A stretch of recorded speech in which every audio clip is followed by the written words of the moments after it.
कहानी की शुरुआत घने जंगलों के ऊपर से तेजी से उड़ते एक आर्मी के हेलीकॉप्टर से हुई, जिनका लीडरबर्ग नाम का एक बेरहम सैनिक था। जल्दी ही समझ में आया कि वह यहाँ एक बेहद ही खतरनाक मिशन को अंजाम देने आए हैं। लीडर के इशारे पर सभी नीचे उतरे, लेकिन जल्दी ही उन्होंने पाया कि उनका सैंपल अब पूरी तरह बर्बाद हो चुका था। इन सैनिकों को भेजने वाली कंपनी के सीईओ क्लेयर और उसका भाई ब्रेड उन्हें लाइव देख रहे थे। लेकिन सबसे ज्यादा हैरानी की बात यह रही कि आसपास के सारे भेड़ियों को किसी अनजानी ताकत ने बेरहमी से मौत के घाट उतार दिया था। जल्दी ही उन्होंने इलाके की खोजबीन शुरू कर दी। अगले ही पल लीडर के इशारे पर सारे सैनिकों की नजर घने जंगलों के बीचों बीच गई। घने कोहरे के बीच उन्हें एक विशालकाय आकृति दिखाई दी, जो जल्दी ही उनकी आंखों से ओझल हो गई। लीडर ने स्नाइपर राइफल के स्कोप से देखने की कोशिश की और बिना सोचे समझे गोली चला दी। लीडर के इशारे पर सारे सैनिक घने जंगल की ओर बढ़ने लगे, बिना यह सोचे समझे कि कितना बड़ा खतरा उनका इंतजार कर रहा है। तभी लीडर को अगले ही पल जमीन पर किसी विशालकाय जीव के पैरों के निशान दिखाई दिए, जिसका अंदाजा इसी बात से लगाया जा सकता था कि इंसानी हाथ उसके आगे कुछ भी नहीं था। अभी वह इस बारे में बात कर ही रहे थे, तभी अचानक झाड़ियों में आहट हुई। सबने तुरंत अपनी अपनी पोजीशन ले ली, लेकिन अगले ही पल दरअसल वो सिर्फ घबराए हुए हिरणों का झुंड मात्र था। अभी उन्होंने चैन की सांस भी नहीं ली थी कि अगले ही पल एक विशालकाय भेद दिया, जिसने पलक झपकते ही एक सैनिक को दबोच लिया। टीम ने अंधाधुंध फायरिंग शुरू कर दी। उसी पल लीडर ने जो देखा उसे उसकी आंखें फटी की फटी रह गईं। दरअसल ये एक उड़ने वाला विशालकाय भेदिया था। उस भेदिये का आकार किसी दैत्य जैसा और रफ्तार बिल्कुल चीते जैसी थी। उधर क्लेयर और ब्रेट ये सब लाइव स्क्रीन पर देख रहे थे। जल्दी ही उन्हें समझ में आया कि अब उस भेदिये पर उनके फार्मूले का असर पूरी तरह हो चुका है। सैनिक एक एक करके उस बेरहम भेदिये का शिकार बनते जा रहे थे। एक सैनिक ने अंधाधुंध फायरिंग शुरू की, लेकिन अगले ही पल उसकी आंखों के सामने अंधेरा छा गया। लीडर किसी तरह अभी तक खुद को बचाए हुए था। चारों तरफ उसके मारे गए साथियों के मांस के लोथड़े पड़े थे। गन ताने कांपते कदमों के साथ उसने आगे बढ़ने की सोची, लेकिन जल्दी ही लीडर ने पाया कि उसके साथी अब महज लाश के ढेर से ज्यादा और कुछ नहीं थे। अभी लीडर खुद को संभाल भी नहीं पाया था कि तभी उसका सामना उस भेदिये से हुआ। उसने अंधाधुंध गोलियां चलाई, लेकिन भेदिये पर इसका कोई असर नहीं हुआ। डर के मारे लीडर तेजी से भागा और पायलट से मदद मांगी। भेदिये उसके ठीक पीछे था, इससे पहले कि वह भेदिये का शिकार बनता। तभी मौके पर एक हेलीकॉप्टर आ पहुंचा। सैनिक ने तुरंत मशीन गन से भेदिये पर गोलियों की बारिश शुरू कर दी। भेड़िया का ध्यान भटका और अगले ही पल वो हुआ जिसकी कल्पना भी मैंने नहीं की थी। अगले ही पल भेड़िया ने चीते की फुर्ती से छलांग लगाई और सीधे हवा में उछलकर गनर को ही दबोच लिया। हेलीकॉप्टर का संतुलन बिगड़ा। तेजी से गिरता हेलीकॉप्टर बेकाबू होकर सीधे पहाड़ से टकरा गया और एक जोरदार धमाके के साथ ब्लास्ट हो गया। दूर खड़ा लीडर सिवाय देखने के कुछ और नहीं कर सका। तभी कोई चिपचिपा पदार्थ उसके कंधे पर आ गिरा। भेड़िया ठीक उसके पीछे था। एक जोरदार दहाड़ के साथ भेड़िए ने उसका भी काम तमाम कर दिया। दरअसल उनकी एक गलती ही इंसानियत के विनाश की वजह बन गई थी। 1993 में वैज्ञानिकों ने एक नई तकनीक खोजी, जिसका नाम क्रिस्पर था। इस तकनीक से जीन बदलकर लाइलाज बीमारियों का इलाज करना संभव हो गया, लेकिन 2016 में अमेरिका की सरकार ने इसे बैन कर दिया, क्योंकि उन्हें डर था कि इसका गलत इस्तेमाल हो सकता है। अब कहानी वर्तमान समय की है। अंतरिक्ष में एथना एक नाम का एक स्पेस स्टेशन पूरी तरह बर्बाद हो चुका है। वहाँ के सभी लोग मर चुके हैं। सिर्फ एक महिला कैरी जिंदा है। वह कंट्रोल रूम से मदद मांग रही है, लेकिन उसका बॉस उसे बचाने से पहले एक शर्त रखता है। उसे पहले म्यूटाजेन के सैंपल लाने होंगे। डरी हुई होने के बावजूद अपनी जान बचाने के लिए कैरी स्टेशन के अंदर जाती है और किसी तरह तीनों सैंपल हासिल कर लेती है। लेकिन तभी एक खतरनाक चीज उसे देख लेती है। एक एक्सपेरिमेंट गलत हो गया था, जिससे एक डरावना म्यूटेटेड चूहा बन गया है, जो अब पूरी तरह पागल हो चुका है और कैरी का पीछा कर रहा है। कैरी जान बचाने के लिए भागती है, आग और टूटे हुए मलबे के बीच से निकलते हुए। आखिरकार वह किसी तरह एस्केप कैप्सूल तक पहुंच जाती है और उसमें बैठकर निकल जाती है। पीछे से स्पेस स्टेशन जोरदार धमाका साथ फट जाता है। डॉक्टर ने चैन की सांस ली ही थी, तभी एस्केप का कांच टूटा और एक जोरदार धमाके के साथ पूरा कैप्सूल आग के गोले में तब्दील होकर मलबे में बदल गया और कैरी की मौत हो जाती है। उसके टुकड़े धरती पर गिरते हैं। दूसरी तरफ इस दुर्घटना से पूरी तरह बेखबर हमारी कहानी का मुख्य किरदार डेविस एक प्राइमेटोलॉजिस्ट है, यानी बंदरों पर रिसर्च करने वाला। हालांकि वो कभी अमेरिकी सेना के विशेष बलों का सैनिक रह चुका था। फिलहाल वो सेंटियागो वाइल्ड लाइफ सेंचुरी के लिए काम करता है, जो अभी अपने दोस्त नेल्सन और 2 नए कर्मचारियों को प्रैक्टिकल के लिए घने जंगल के बीचों बीच ले आया था। सब हंसी मजाक करते हुए घने जंगल के बीच छुपे हुए खतरों से अनजान धीरे धीरे आगे बढ़ रहे थे। तभी एक जोरदार धमाका हुआ। डेविस ने सबको रुकने का इशारा किया। सबकी सांसें थम गईं, क्योंकि यह पूरा इलाका बेहद ताकतवर और खूंखार गोरिल्लों का था। हालांकि डेविस जिन्हें पहले ही ट्रेन कर चुका था, लेकिन एक गोरिल्ला पावो जो इस ग्रुप का नया सदस्य था, पावो काफी खतरनाक और बाकी मादा गोरिल्लाओं को परेशान कर रहा है। डेविस उसे शांत करने के लिए साइन लैंग्वेज का इस्तेमाल करता है। तभी एक बड़ी दुर्घटना घट गई। अगले ही पल पास की झाड़ियों में सरसराहट हुई। तभी उसका सबसे खास दोस्त जॉर्ज एक गोरिल्ला वहां आता है। एक और नए गोरिल्ला को देखकर पावो और ज्यादा गुस्से में आ जाता है। डेविस बार बार कह रहा था भागना मत, लेकिन एक कर्मचारी डरकर भागने की कोशिश करता है। अगले ही पल पावो उसे पकड़कर जमीन पर गिरा देता है, लेकिन इससे पहले नया गोरिल्ला उस पर हमला करने ही वाला था। जॉर्ज बीच में आता है और पावो को जोर से धक्का मारकर भगा देता है। हालात शांत होने के बाद डेविस और जॉर्ज साइन लैंग्वेज में मजाक करते हैं। डेविस जॉर्ज को इशारों में समझाता है कि पावो अब परिवार का हिस्सा है, इसलिए उसे भी बचाना जरूरी है। डेविस मजाक में जॉर्ज से फिस्ट बम्प मांगता है, लेकिन जॉर्ज पहले उसे मिडिल फिंगर दिखा देता है, जिससे साफ पता चलता है कि वो इंसानों की तरह समझदार हो चुका है। उसी रात सन्नाटे को चीरते हुए नीली रोशनी के साथ एक एयरक्राफ्ट कैप्सूल का मलबा सीधे वाइल्ड लाइफ सेंचुरी में आ गिरा।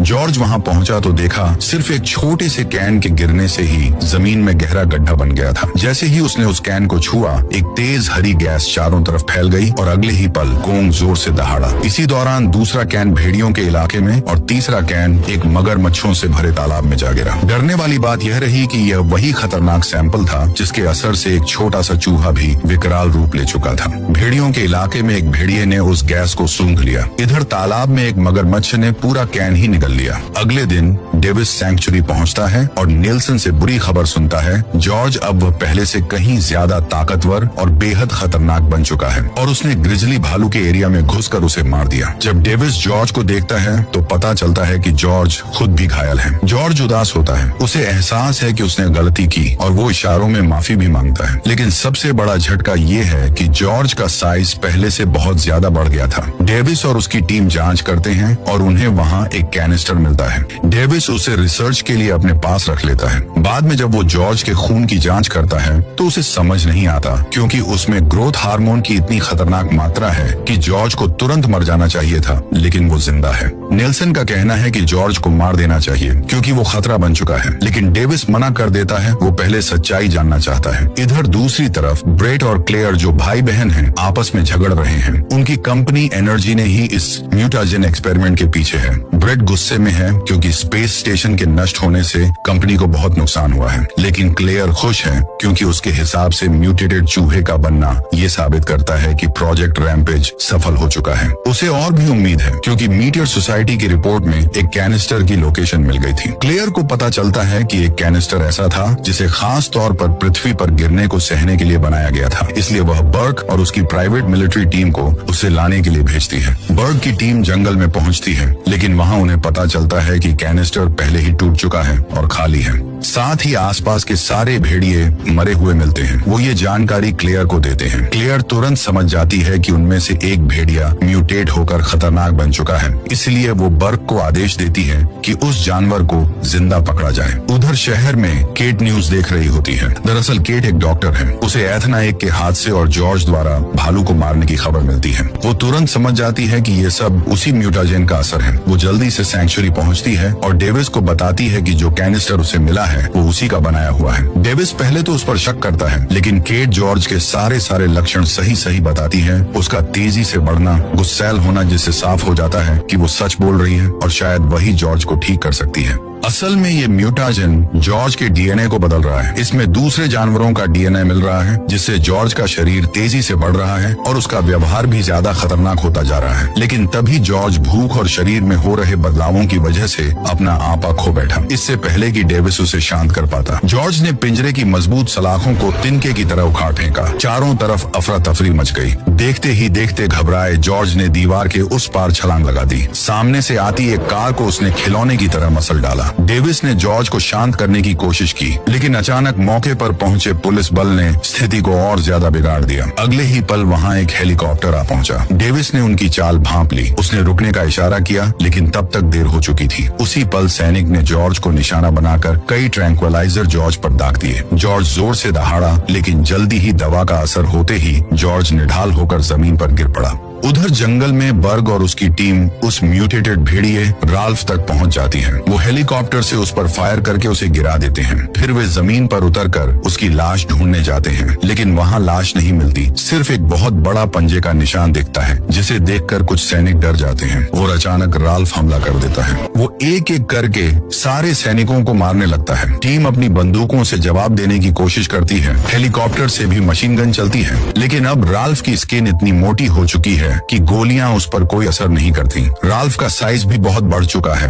वह इतनी ऊंची छलांग लगाता है कि सीधे हेलीकॉप्टर पर टूट पड़ता है और कुछ ही सेकंड में उसे चकनाचूर कर देता है। अब जमीन पर बर्ग अकेला बचा है और आखिरी बार लड़ने की कोशिश करता है। तभी राल्फ पीछे से आता है और उसे एक झटके में निगल जाता है। शाम को डेविस और केट को FBI के एजेंट रसेल गिरफ्तार कर लेते हैं। उन पर जॉर्ज पर गैर कानूनी प्रयोग करने का आरोप लगता है। जॉर्ज को भी एक सरकारी विमान में कैद करके ले जाया जा रहा होता है और डेविस और केट भी उसी प्लेन में होते हैं। जब डेविस जॉर्ज को पिंजरे में देखता है तो उसे पता चलता है कि उसकी चोटें बहुत तेजी से खुद ब खुद ठीक हो रही हैं, जो ये दिखाता है कि म्यूटेशन और भी खतरनाक लेवल पर पहुंच चुका है। रसेल डेविस और केट से पूछताछ शुरू करता है, लेकिन असल में वो मजाक उड़ाने में ज्यादा लगा रहता है। वो डेविस को ताना मारता है कि उसने आर्मी छोड़कर जानवरों की देखभाल शुरू कर दी, जैसे ये कोई बेकार फैसला हो। साथ ही वो उनकी बातों को सीरियस नहीं लेता, जबकि दोनों बार बार उसे चेतावनी दे रहे होते हैं कि जॉर्ज को प्लेन में रखना बहुत खतरनाक है। फिर रसेल एक और सच्चाई बताता है। केट को 2 साल पहले एनर्जीने से निकाल दिया गया था, क्योंकि उसने कंपनी की रिसर्च चुराने की कोशिश की थी। इसके लिए वो 13 महीने जेल में भी रही थी। ये सुनकर डेविस का भरोसा पूरी तरह टूट जाता है। मजबूर होकर केट मान लेती है कि उसके पास जॉर्ज का इलाज नहीं है।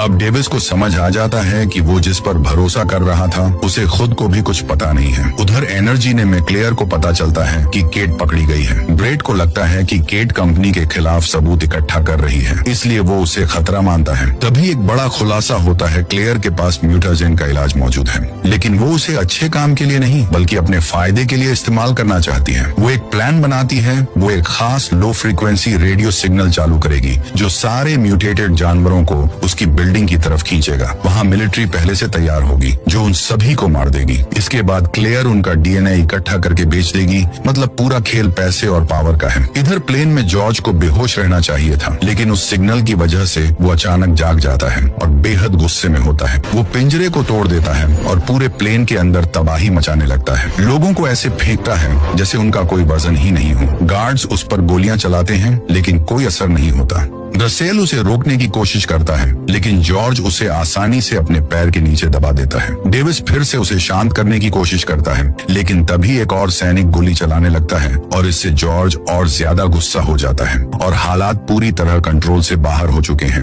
एक गोली गलती से विस्फोटकों के बॉक्स पर लग जाती है, जिससे बड़ा धमाका होता है और प्लेन का टरबाइन खराब हो जाता है। अब प्लेन तेजी से नीचे गिरने लगता है। उसी वक्त जॉर्ज एक कांट के बीच में फंस जाता है और डेविस तुरंत मौका देखकर खुद केट और रसेल को पैराशूट पहनाता है। तीनों सही समय पर प्लेन से कूद जाते हैं और पीछे प्लेन क्रैश हो जाता है। जॉर्ज उसके अंदर ही रह जाता है, लेकिन जब वे नीचे उतरकर क्रैश साइट चेक करते हैं तो जॉर्ज की लाश नहीं मिलती। जमीन पर एक लंबा निशान दिखता है, जिससे साफ पता चलता है कि जॉर्ज जिंदा है और वो भी शहर की तरफ जा रहा है। उधर एनर्जीने में क्लेयर गुस्से से पागल हो जाती है जब उसे पता चलता है कि केट जिंदा बच गई है। तभी FBI वहाँ पहुँचती है और कंपनी के सारे रिसर्च और रिकॉर्ड जब्त करने लगती है। खुद को बचाने के लिए क्लेयर सारा दोष केट पर डाल देती है। वो एजेंट्स को कहती है कि इन सब खतरनाक जानवरों के पीछे केट का हाथ है। इधर डेविस का भरोसा पूरी तरह टूट चुका है। वो केट को छोड़कर जाने का सोचता है, क्योंकि उसे इंसानों की बुरी सच्चाई से नफरत हो गई है, जो उसने पहले ही युद्ध के दौरान बहुत देखी है। वो याद करता है जब उसने जॉर्ज को बचाया था, तब जॉर्ज एक छोटा बच्चा था जो कार के नीचे छिपा हुआ था और सामने अपनी माँ को लोगों द्वारा मारे जाते हुए देख रहा था। लेकिन केट अपनी असली कहानी बताती है। वो कहती है कि उसने उसने क्रिस्पर इसलिए बनाया था ताकि अपने भाई की जान बचा सके, जो एक जानलेवा बीमारी से जूझ रहा था। लेकिन कंपनी ने इस रिसर्च को हथियार बनाने की कोशिश की तो केट ने उसे खत्म करने की कोशिश की और इसी वजह से उसे जेल भेज दिया गया। जब वो जेल में थी तब उसका भाई मर गया। ये सुनकर डेविस उसे एक मौका देने का फैसला करता है। अब रसेल का भी रवैया बदल जाता है क्योंकि डेविस और केट ने उसकी जान बचाई थी। वह अपनी टीम से संपर्क करता है और उन्हें रेस्क्यू करने के लिए कहता है। तीनों को एक एयरफोर्स बेस पर ले जाया जाता है जहां कर्नल ब्लैक उन्हें फुटेज दिखाता है जिसमें जॉर्ज और राल्फ दोनों शहर की तरफ बढ़ते हुए नजर आते हैं। डेविस तुरंत एक बात पकड़ लेता है।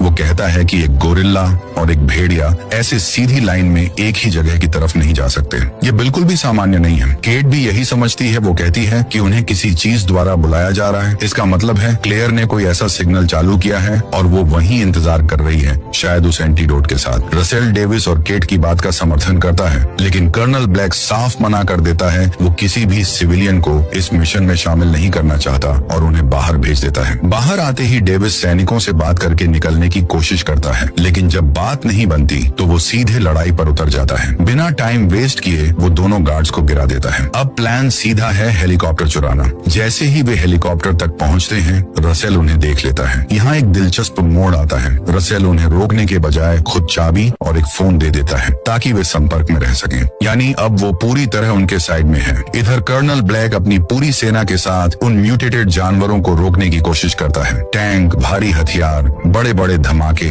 सब कुछ इस्तेमाल होता है, लेकिन सच्चाई ये है कि कुछ भी काम नहीं करता। उनकी ये टेक्नोलॉजी इन जानवरों के सामने बेकार है। राल्फ और जॉर्ज दोनों हर हमले को झेल जाते हैं और बदले में पूरी सेना को खत्म कर देते हैं। ये कोई बराबरी की लड़ाई नहीं है, ये एक तरफा तबाही है। अब ब्लैक को समझ आ जाता है कि ये कंट्रोल से बाहर जा चुका है, इसलिए वो शहर को खाली कराने का आदेश देता है। रसेल ये जानकारी डेविस को देता है, लेकिन डेविस तुरंत समझ जाता है इतने कम समय में पूरे शहर को खाली कर पाना लगभग नामुमकिन है। जैसे ही जॉर्ज और राल्फ शहर में घुसते हैं, असली तबाही शुरू होती है। ऊंची ऊंची बिल्डिंग गिरने लगती है, गाड़ियां खिलौनों की तरह टूटती हैं और जो भी हेलीकॉप्टर पास आता है उसे ये दोनों तुरंत गिरा देते हैं। मिलिट्री फिर से पूरी ताकत लगाती है, टैंक, मिसाइल, भारी हथियार, लेकिन नतीजा वही जीरो असर। तभी नदी से लिजी म्यूटेटेड मगरमच्छ भी शहर में पहुंच जाती है। शहर में दाखिल होते ही उसने उस शिप को तहस नहस कर दिया जिस पर हजारों लोग सवार होकर शहर से बाहर निकलने की कोशिश कर रहे थे। पानी से बाहर आते ही वह जोर से दहाड़ा और यह पहली बार था जब मैंने किसी मगरमच्छ को दहाड़ते हुए सुना। अब तीनों मिलकर और भी खतरनाक हो जाते हैं। लिजी अपने बड़े जबड़े से टैंक और जेट तक को चबा देती है। अब हालत ये है कि कोई प्लान काम नहीं कर रहा, इसलिए आखिरी कदम उठाया जाता है।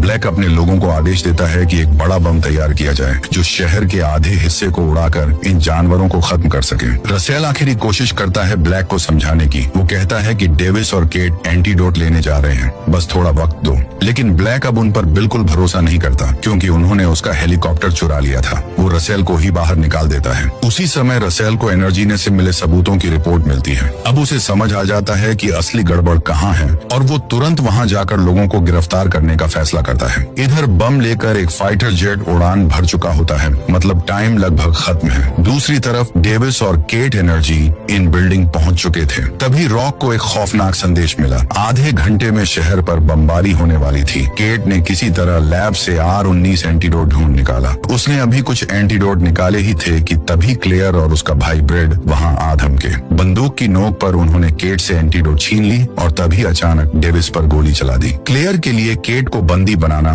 जरूरी था क्योंकि उसके लिए केट अब उनके एक्सपेरिमेंट को आगे बढ़ाने का एकमात्र जरिया थी। वे केट को लेकर बिल्डिंग की छत की ओर भाग गए जहां उनका हेलीकॉप्टर तैयार खड़ा था, लेकिन वहां पहुंचने से पहले ही तीनों विशालकाय जानवरों ने बिल्डिंग पर धावा बोल दिया। इससे पहले कि वह हेलीकॉप्टर से वहां से निकल पाए, तभी केट की सांसें थम गई। हेलीकॉप्टर के ठीक पीछे से जॉर्ज अपनी छाती पीटते हुए निकला और जोर से दहाड़ा। जॉर्ज की भयानक दहाड़ सुनते ही डरपोक ब्रेड वहां से भाग निकला। क्लेयर भी अपनी जान बचाने के लिए हेलीपैड से नीचे उतर गई। गुस्से में पागल जॉर्ज ने पायलट को दबोचकर हवा में उछाल दिया। अनियंत्रित हेलीकॉप्टर केट के ऊपर ही गिरने वाला था कि तभी रॉक ने एनबग पर आकर उसकी जान बचाई। अच्छी बात यह रही कि केट ने एक एंटीडोट छिपा लिया था जिससे वह जॉर्ज को वापस होश में ला सकते थे, लेकिन मुसीबत यह रही कि वह उसे जॉर्ज को देंगे कैसे। इसके लिए चालाक केट ने क्लेयर का ही इस्तेमाल किया। उसने क्लेयर को दबोचा और वह एंटीडोट उसके बैग में डालकर उसे सीधे जॉर्ज के सामने धकेल दिया। जॉर्ज ने अपने बड़े पंजों में क्लेयर को दबोच लिया। जॉर्ज ने अगले ही पल अपना बड़ा सा मुंह खोला और एंटीडोट समेत क्लेयर को एक ही झटके में निगल लिया। उधर ब्रेट सीढ़ियों से भाग रहा होता है। वो एक लैपटॉप और एक लैब चूहा साथ ले जा रहा है ताकि बाद में फिर से बिजनेस शुरू कर सके। ग्राउंड फ्लोर पर उसकी मुलाकात रसेल से होती है। अपनी जान बचाने के लिए उसने रसेल से सौदा किया और सारे सबूतों वाला लैपटॉप उसे सौंप दिया, ये कहते हुए कि यह सब उसकी बहन का किया धरा था। लेकिन उसकी किस्मत इतनी भी अच्छी नहीं रही। जैसे ही वह बिल्डिंग से बाहर निकला, ऊपर से एक भारी भरकम मलबा उसके ऊपर आ गिरा। इससे पहले कि बिल्डिंग पूरी तरह ढहती, रसेल दूसरे दरवाजे से बाहर निकल भागा। बाहर हालात पूरी तरह बेकाबू हो चुके होते हैं। लिजी और राल्फ बिल्डिंग को तबाह करने में लगे हैं, जबकि जॉर्ज एंटीडोट की वजह से धीरे धीरे शांत होने लगता है। केट और डेविस का बचना नामुमकिन लग रहा था। तभी डेविस की नजर सामने गिरे क्षतिग्रस्त हेलीकॉप्टर पर गई। तभी बेरहम भेड़िया भी यहाँ आ पहुंचा। डेविस ने केट को लेकर उस क्षतिग्रस्त हेलीकॉप्टर में बैठने का फैसला किया जिसकी पूंछ टूट चुकी थी। जैसे ही बिल्डिंग गिरनी शुरू हुई, डेविस ने इंजन स्टार्ट किया। पूरी बिल्डिंग भयानक चरमराहट के साथ नीचे गिरने लगी। धूल का गुबार उठ गया। अगले ही पल पूरी बिल्डिंग जोरदार धमाके के साथ जमीन पर आ गिरी। बेकाबू हेलीकॉप्टर हवा में गोल गोल गोते खाते हुए अचानक धूल के गहरे घने गुबार में समा गया, लेकिन दोनों बच जाते हैं। डेविस तुरंत एक जरूरी चीज नोटिस करता है, अभी भी बहुत सारे आम लोग आसपास फंसे हुए हैं। अब जॉर्ज भी कंट्रोल में है, तो डेविस फैसला करता है कि वो लड़ाई में कूदेगा। उधर लिजी और राल्फ आपस में लड़ रहे होते हैं। दोनों में जबरदस्त टक्कर होती है, लेकिन आखिर में लिजी राल्फ की गर्दन काटकर उसे मार देती है। अब फाइनल मुकाबला है जॉर्ज और लिजी। शुरुआत में जॉर्ज कमजोर पड़ता हुआ दिखता है। तब डेविस हेलीकॉप्टर से ग्रेनेड उठाकर लिजी पर फेंकता है, लेकिन सच्चाई ये है अब लिजी इतनी ताकतवर हो चुकी है कि इन धमाकों से उसे ज्यादा फर्क नहीं पड़ता। लिजी पलटकर हमला करती है और जॉर्ज को एक बिल्डिंग से दे मारती है। एक लोहे की रॉड सीधे जॉर्ज के सीने में घुस जाती है। सीन यहीं खत्म हो सकता था। लिजी उसे खत्म करने आगे बढ़ती है, लेकिन तभी डेविस बीच में आ जाता है। वो हेलीकॉप्टर से जितने हथियार मिल सकते हैं सब इस्तेमाल करता है, सिर्फ लिजी का ध्यान अपनी तरफ खींचने के लिए। प्लान काम करता है। लिजी डेविस के पीछे पड़ जाती है और उसे मारने ही वाली होती है। तभी जॉर्ज आखिरी ताकत जुटाता है। वो अपने सीने में घुसी वही स्टील रॉड निकालता है, हवा में छलांग लगाता है और सीधे लिजी की आंखों में घोंप देता है। यहीं पर लिजी मर जाती है। उधर केट रसेल तक पहुंचती है और उसे एंटीडोट के बारे में बताती है। रसेल तुरंत ये खबर ब्लैक तक पहुंचाता है। ब्लैक स्क्रीन पर सब देखता है और समझ जाता है कि जॉर्ज अब दुश्मन नहीं रहा। वो तुरंत एयर स्ट्राइक कैंसिल कर देता है। लड़ाई खत्म होने के बाद जॉर्ज बेहोश होकर गिर जाता है। डेविस को लगता है कि उसका सबसे अच्छा दोस्त जॉर्ज मर गया। वो टूट जाता है। कुछ देर के लिए सब खत्म जैसा लगने लगता है, लेकिन तभी ट्विस्ट आता है। जॉर्ज हल्का सा हिलता है। वो जिंदा है और वह बस मरने का नाटक कर रहा था। सब खत्म होने के बाद फिर डेविस के साथ एक फिस्ट बम्प, और यही वह पल है जब कहानी अपने चरम पर पहुंचती है। आपको ये मूवी कैसी लगी? अगर पसंद आई हो तो वीडियो को लाइक करें और चैनल को सब्सक्राइब करना ना भूलें। मिलते हैं अगली कहानी में।